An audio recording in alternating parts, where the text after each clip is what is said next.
Göcek, Turkey has one of the most beautiful coastlines in the Mediterranean. Tall mountains surround numerous protected bays, and dense forests loom over the crystal clear water. Honestly, on the surface, it seems perfect. But these mountains create extremely deep anchorages, so boaters are forced to anchor very close to land and tie lines ashore. This situation can be very dangerous if strong winds come from the wrong direction. It's not gonna work! Which is actually not all that uncommon here, since the wind wraps around the mountains in unpredictable ways. So you can never be certain that you're truly protected. And that's a bit hard to stomach when our home and everything we own and love hang in the balance. Now, if you cruise this area in the summer, the weather is for the most part calm and predictable, but you'll have to share it with about 7 billion other boats. So we're here in the spring, and although the anchorages aren't that crowded, the weather is at times volatile and unpredictable. So we've got to learn how to cope with these unique challenges if we're going to survive one of the most beautiful cruising grounds in the world. But first, we've got to make the 50 nautical mile sail from our current anchorage at Serce Limani, where for the past week we've been enjoying a bit of isolation and off-grid living.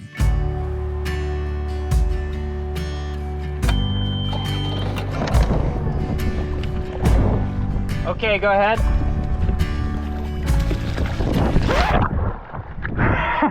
Okay, got a little wet on that one.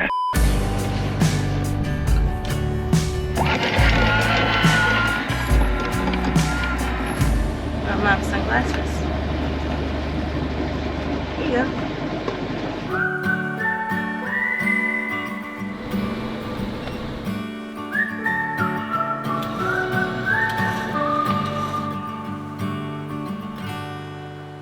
So we were supposed to get some wind today, and it just has not filled in. What's interesting is this southwestern corner of Turkey has probably been the worst place that we've ever been in terms of weather forecasts. Like, none of the models agree with each other at all, and we'll have one forecast for like several days where it's, okay, Monday, we're gonna sail to Göcek, looks like we're gonna have 14 knots on the beam, and that'll be the forecast for like several days.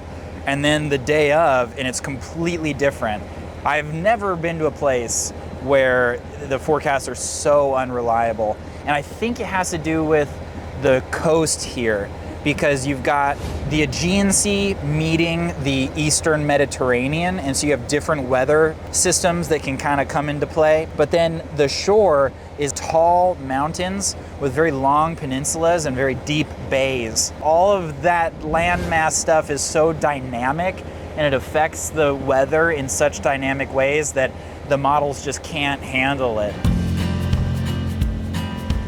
Hi, baby, are you walking? Good job, good hand holding. All right, so we're now entering the area of Göcek Bay, and this is all like a marine reserve. So we've got to be really careful about where we anchor, how we anchor. There's a lot of rules and regulations here, but for good reason. It's an extremely beautiful area. It's a ton of really protected water. So in a lot of ways, it reminds me a lot of the Ionian Islands in Greece, but just like the Ionian Islands in Greece, it gets very crowded in high season. So we're lucky that we're here in April. It's definitely not high season yet, but I'll be curious to see just how crowded it is, because this is Turkey's premier sailing destination. But look, there's snow on the top of that mountain. Oh, crazy. I think that might be the first snow we've seen cruising. Yeah, I never would have thought it would happen in Turkey. Yeah, true. Pretty cool anchorage. There's just mountains, 360. Lots and lots of boats and lots of fancy boats. Okay, go ahead. Dropping.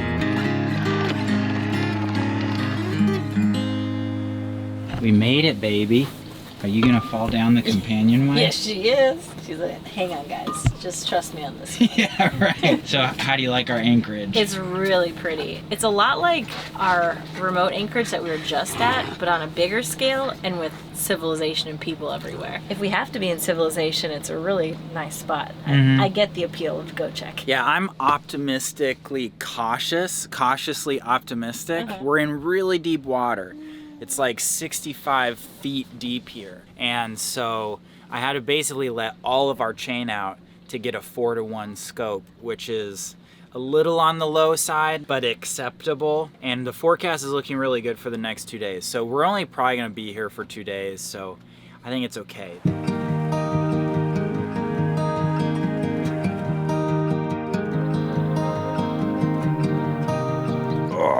All right, so it is a beautiful morning in Göcek. So we are gonna be heading ashore to provision up so that we can head out off-grid again. There's a ton of really cool off-grid anchorages here, and we just need some supplies and to take care of a couple other errands. So time to load the baby. You're going down, baby.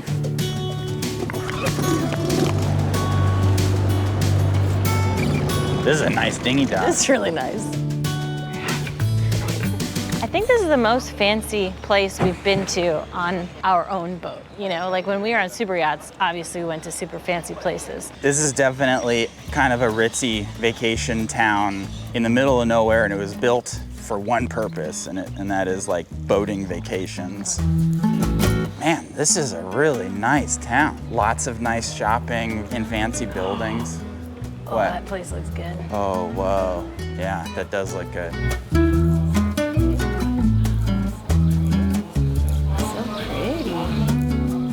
So we just came upon this statue of Ataturk, you know, the founding father of modern Turkey. It just makes me think that I feel like Ataturk is, to me, the most inspirational figure that we've come across in our travels. And like this statue does such a good job of showing that. It's like the Turkish people, the miners, the farmers, led by this dude who just stands up for these values that have served the country so well. And those values were like a huge departure to like what you could kind of say was the outdated corruption of the Ottoman Empire. And he just like freaking did away with a ton of that bullshit.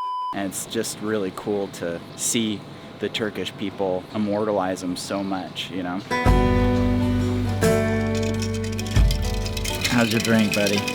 I kind of panicked and got an iced latte matcha, which is not my drink. I was just like, so many things and they all look so nice.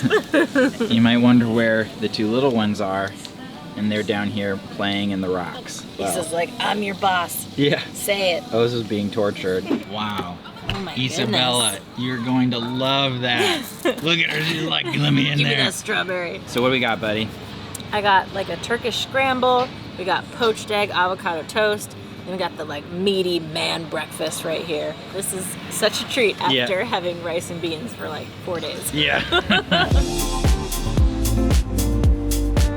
My mission right now is to get as much fresh provisions as I possibly can so that we can spend as much time as possible really enjoying the remote anchorages out here in this side of Turkey. Our limiting factor last week was that we ran out of fresh provisions, so we ended up eating just rice and beans for like 4 days straight, which isn't really a big deal, but Jordan and I just really, really love eating lots of fresh food. It's like one of the fun things about getting to an anchorage for us is spending a day out, you know, in the sun and kayaking and exploring, and then getting back to the boat and making like a really fresh, huge meal.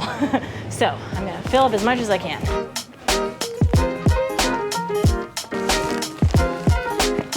All right, well, time to go home. Oh man, this dinghy is packed. I'm so tired. It's definitely one part of the cruising lifestyle is filling up the boat with food is not just an activity you can tag on to the end of your day. It's a couple hour affair. I gotta like strategize and plan a lot. Let's get out of here. I don't think I'm getting on a plane, but I can try it. I don't think so. Oh my gosh. I'm on a plane, that's great.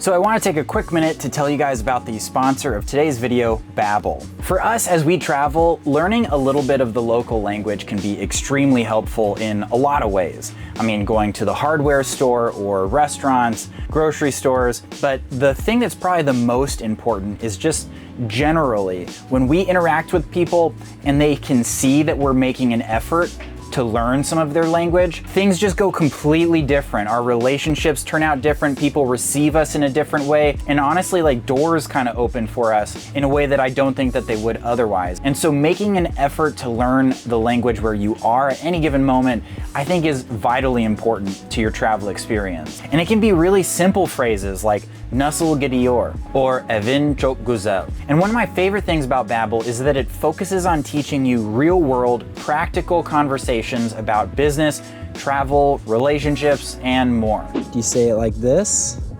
Yeah? Okay, we did it. Good job. So with summer just around the corner, if you start using Babbel today for just 10 minutes a day, you could be speaking like a local on your next vacation. So click the link in the description or scan this QR to get 60% off your subscription.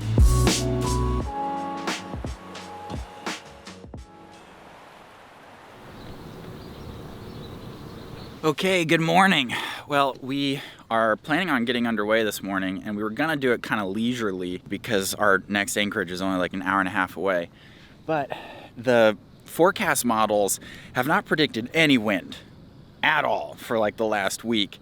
And then suddenly today, like, the models completely disagree. Some of them show us getting 25 knots of wind here. Some of them show us getting like nothing here. I'm looking at the sky in the direction that this system's supposed to kind of come from, and it's just not looking too good. It's looking a little volatile. So kind of an interesting thing. We'll see how today goes. This is hilarious. It's kind of what I thought might happen because boats have come and gone and there's been very little wind. And so it's so deep here that you have to let out so much scope that like no one really knows where their anchors are. And so like we're coming towards our anchor, this guy's coming towards his anchor, he's coming towards us, this guy's coming towards like we're all converging. Okay, so the catamaran I think is just about good. Now this guy is getting his and I'm kind of waiting our turn. So I'm gonna wait till they get theirs up. Busy, deep anchorages or crowded, deep anchorages that have this sort of diurnal wind where the wind dies at night they're tricky, man, because no one knows where their anchor is. It's very infrequent that any of the boats have their chains pulled fully taut. And so you might assume that someone's anchor is, 100 yards in front of them, but it's almost never the case. And so the people that come into the anchorage and start anchoring, they're anchoring on that assumption, but it's never true. And so you end up with people anchoring on top of each other. So luckily we didn't have any incidents. But let me just say I'm happy to get the heck out of here. Okay, bud, his anchor's up. You can keep going.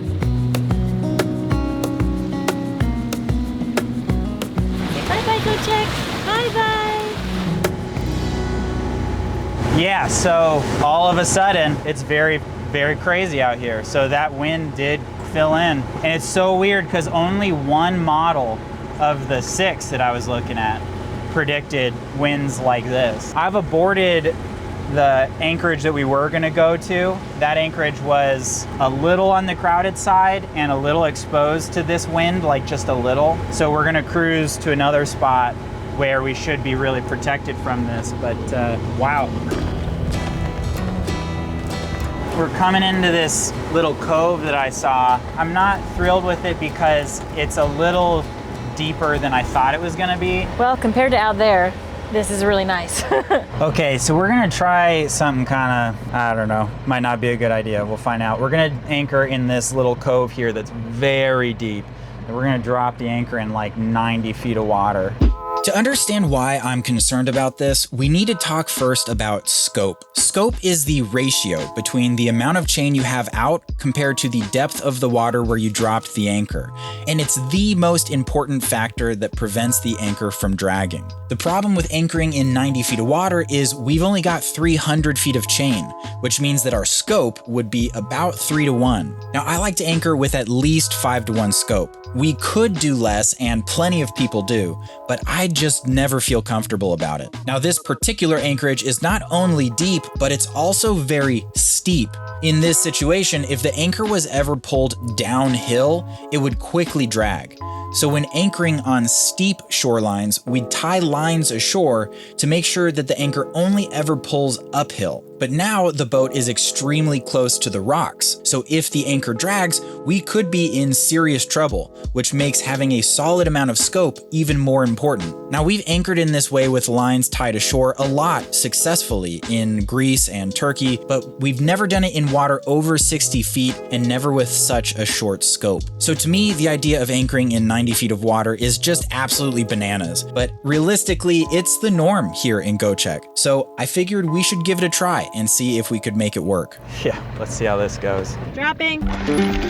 As we were dropping anchor and backing down on the shore, we suddenly began to get strong gusts of wind on our port side. So Desiree hopped in the kayak and quickly tied a line ashore to keep us from drifting. But by the time Desiree got that line on, the wind completely shifted to the opposite side and began pushing us onto some rocks. Oh boy, I don't know about this. We're drifting a lot over here. So Desiree quickly ran another line ashore on the opposite side, but just then the anchor started to drag, and now our bow was drifting down onto the rocks. It's not gonna work. Let go, let go. So while I was still able to do something about it, I just cast both shorelines and motored away.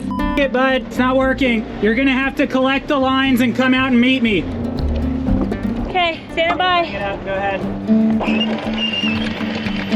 Okay, set the water line. With the wind direction, like there's 4 boats that are coming in trying to anchor, and then like 3 of the boats that were free anchored over here are leaving because they're recognizing that like the situation changed entirely and their spots weren't very good. And then there's like new people anchoring over there. I mean, this is a complete show. I sent Desiree to go grab the other ground line that we left, and it's way over there. So I think she's got it, and I gotta go pick her up.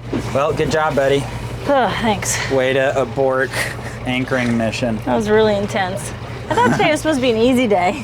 Yeah. 45-minute Anchorage. Yeah. I understand that cruising at this time of year is gonna be difficult weather-wise, but once again, we're in a situation where a part of the challenge is how many boats there are, because all the good spots over here are taken in this anchorage. So I think we gotta go to a different anchorage. All right, let's get out of here. I honestly don't know where we're gonna go. What time is it? 2. 3, 4, 5. Well, we got 4 hours to figure it out. Whew. All right, well, Jordan just got off the phone with the marina at the end of this little bay. And so we're just gonna pay to spend the night here because it's just getting a little bit late in the day. It's kind of getting a little bit crazy. I'm tired. Hello, we just made a phone call. Where should we go? Oh, so next to the boat on the end. So we're going to raft to the boat on the end? Sounds like it. And to pay, do we pay today or? Oh, wow, that's amazing. So this dock is free as long as we eat at the restaurant. What a wild turn of fate. Oh, freaking cruising. It's like 1 minute, nothing's happening. The next minute, it's gusting, you're heeled over, the baby's crying, you gotta stick her down below. That was really intense. Man, that was nuts. Like, that was just nuts. And I'm trying to think, like, what made it so nuts. There's, like, a myriad of factors that made this whole region, like, not very good for anchoring. It was kind of crazy. Half that anchorage just picked up anchor and left because it's a really deep anchorage, and so they're probably playing bumper boats. And, like, the spots that are left are basically the marginal spots, the spots that are really deep, the spots that don't have good stuff to tie lines to ashore. And then when like you have this volatile weather where it's like blowing 30 knots and wrapping into the anchorage at like random spots and oscillating between one place and another, it's just really difficult to anchor in marginal spots like that. So man, I'm glad that this dock had a slip, because now I feel very safe. I'm just kind of frustrated. It's like in my mind this place was this massive expanse of protected water, but then when you really think about it, like the fact that you have to tie lines ashore, that's a very fragile way to secure your boat, you know what I mean? If you do it in just the right place where you have wind protection in just the right way, it's cool. But if it's real deep and there's a risk of you dragging and the wind starts pushing you onto the shore, that's dangerous, period. You know what I mean? And like maybe you'll be lucky and nothing will happen, but if you drag into the shore, that's a bad situation. And when we were trying to figure out where to go, there was like 6 different boats descending into this bay, all trying to grab those marginal spots. Like, dude, no way. That's insane. So yeah, I'm a little surprised at the fragility of this place in terms of protection. Oh well, man, that was a hell of an afternoon. Mm-hmm. How are you feeling? It's almost like the silence is like causing like a buzzing in my ear because we were just like constantly bombarded by noise and stimulation for the last, I don't know, like 3 hours, you know, and just, yeah, that feeling of not knowing exactly what we were going to do, and it's getting darker and windier, you know. Yeah, my brain's just not working. I'm on a different wavelength right now. Maybe our stay here will not be as long as I thought it would be, you know, here in Göcek, and we'll just head back out to the random anchorages again, you know, because it's like, this is pretty, but it's like everything else is pretty also. Time to go to early dinner. Nice. Got it. Dry land, baby. This place is nice. Yeah.